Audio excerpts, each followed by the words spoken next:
Everyone, welcome back to my channel Swarupa's diary. কেমন আছো তোমরা সবাই? আমি তো ভীষণ ভালো আছি। সবাইকে বলে রাখি প্রথমে শুভ রথযাত্রা। আজকে হচ্ছে রথ, আজ রবিবার। তো আমি হচ্ছে সকালে চলে গেলে বাড়ি গেলি কেন? আয়, আসো আসো আসো আসো আসো আসো।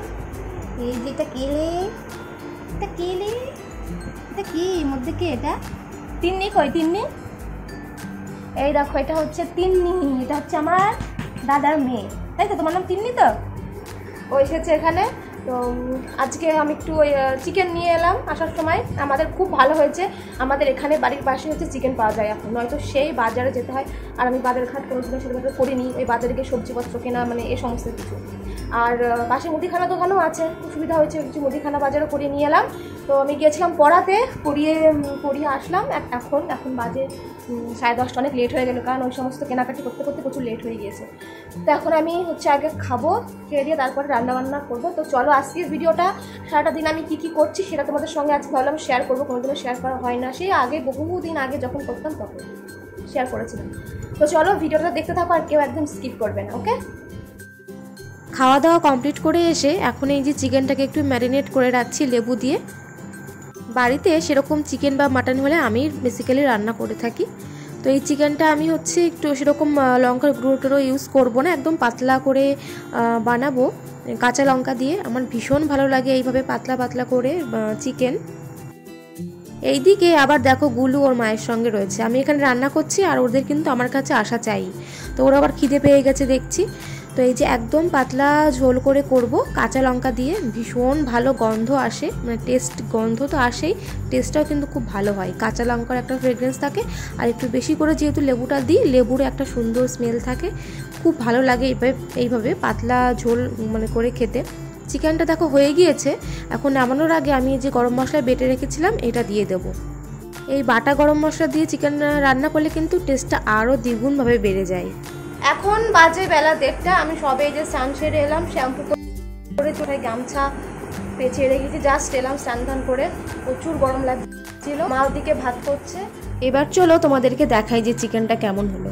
এই যে দেখতেই পাচ্ছ, কোনো কিন্তু সেরকমভাবে লাল লাল ঝাল ঝাল ব্যাপারটা সেইভাবে নেই। ইদানিং আমার কি হয়েছে, সেরকম ঝাল ঝাল মানে লাল লাল ব্যাপারটা একদমই পছন্দ হচ্ছে না। এরকম পাতলা ঝোল ভীষণ ভালো লাগছে। আর যা টেস্ট হয়েছিল না, গন্ধ তো মানে দারুণ ছিল, কাঁচা লঙ্কা লেবুর গন্ধটা। তারপরে ঘরে এসে যে শুয়েছিলাম, আর আমার গুলু দেখো আমার হাতটা নিয়ে খেলতে খেলতে ওখানেই ঘুমিয়ে গিয়েছে। কি সুন্দর কিউটি লাগছে না? তখন ওই স্নান টান করে এসে মানে ফোন দেখতে দেখতে ঘুমিয়ে গিয়েছি। তারপরে উঠলাম, প্রায় 1.5-2 ঘন্টার মতো ঘুমিয়েছি। ঘুম থেকে উঠে তারপরে খাওয়া দাওয়া করলাম জাস্ট কিছুক্ষণ আগে।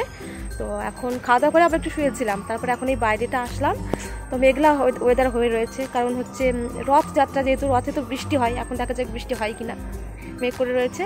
আর চলো তোমাদেরকে দেখাই আমার ফুল গাছগুলো, অনেকদিন তোমাদেরকে ফুল গাছগুলো দেখানো হয় না।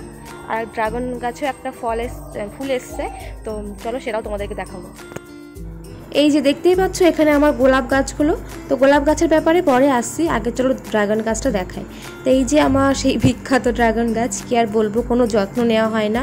তারপরেও এই যে দেখো একটা ফুল এসেছে নিচে গোড়ার দিকে, যেটা ওখান থেকে ফলটা হবে আর কি। আর এই যে ফুলটা এখনও ফোটেনি, 2-3 দিনের মধ্যেই ফুটে যাবে।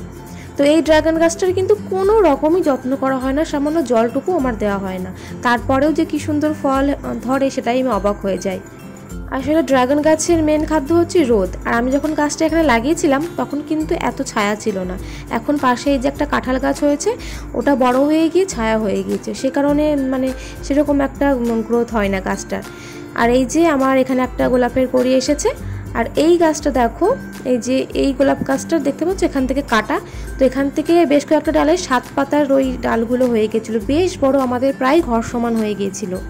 আমি তো আর জানতাম না যে 7 পাতা সেই ডালে আর ফুল হয় না। তো তারপর কয়েকজন বললো, তারপর ইউটিউব দেখলাম, তারপরে জানলাম।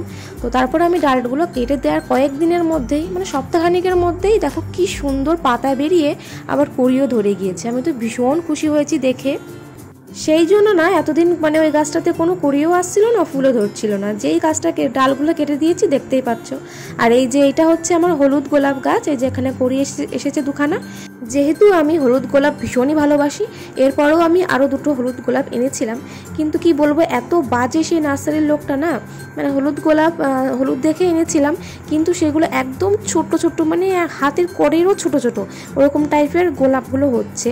আমি সারও দিয়েছিলাম, তারপরেও মানে কোনো কিছু তার ইমপ্রুভ নেই। মানে এত অসভ্য ওই নার্সারির লোকটা না। এর আগেও একটা এনেছিলাম গাছ, সেটার অন্য পরিবর্তে অন্য গাছ দিয়ে দিয়েছিল।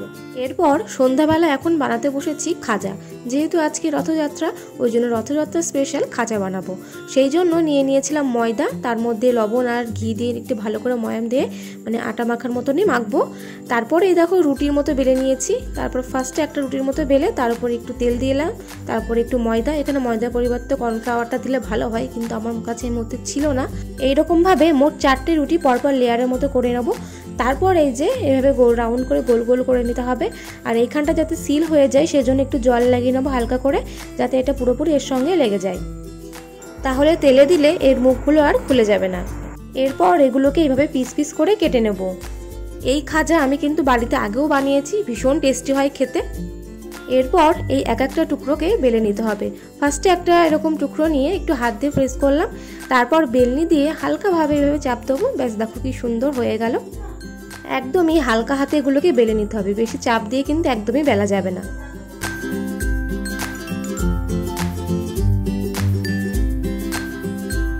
এই যে আমার সব বেলা কমপ্লিট হয়ে গিয়েছে। এখানে কয়েকটা রয়েছে, আরও রয়েছে অন্য থালে, সব এক থালে কিন্তু ধরেনি। তারপর এগুলোকে ভেজে নেব। তো সাদা তেল দিয়ে নিয়েছি, সাদা তেলটা জাস্ট একটু গরম হবে সেই রকমভাবে দিয়ে দেবো এগুলোর মধ্যে। বেশি গরমে কিন্তু দেওয়া যাবে না, তাহলে পুড়ে যাবে তাড়াতাড়ি। তো এই যে এবার উল্টে পাল্টে এগুলোকে ভেজে নেব। বেশ অনেকক্ষণ সময় নিয়ে কিন্তু এগুলোকে ভেজে নিতে হবে। তারপরে এই যে তুলে দেখো, এদিকে চিনির সিরাপ করে রেখেছিলাম, তো সেই চিনির সিরাপের মধ্যে দিয়ে দেবো।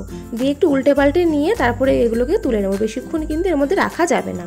এখন দেখতেই পাচ্ছ আমার খাজাগুলো একদম তৈরি হয়ে গিয়েছে, কিন্তু সেরকম একটা ভাবে খুললো না। এই যে এটা একটু ফার্স্টে দিয়েছিলাম, তো একটু কড়া হয়ে গিয়েছিল, কিন্তু টেস্ট কিন্তু ভীষণই ভালো লাগে খেতে। তোমরা একবার বানিয়ে দেখো। বাড়ির সবাইকে দিয়ে এলাম, আর এই যে রয়েছে আমাদের জন্য। চলো তাহলে ভিডিওটা এখানে শেষ করলাম, বাই।